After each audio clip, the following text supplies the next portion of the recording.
Hamid Karzai, Afghanistan's first democratically elected president, was born in the Kandahar region in 1957. He completed his postgraduate education in India, where he earned a master's degree in international relations and political science. Karzai became Deputy Foreign Minister of Afghanistan after the Soviet occupation ended in his native country in 1992. When the Taliban came to power, Karzai was initially one of their supporters, but he later broke with the regime and moved to Pakistan, where he helped his father work to return the Afghan government to its previous state.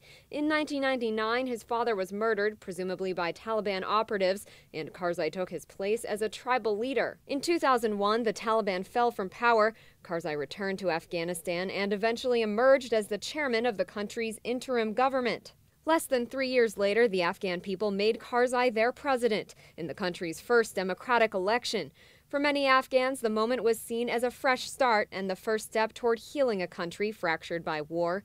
But today, Karzai still leads an unstable Afghanistan, coping with the Taliban insurgency and the presence of U.S. troops.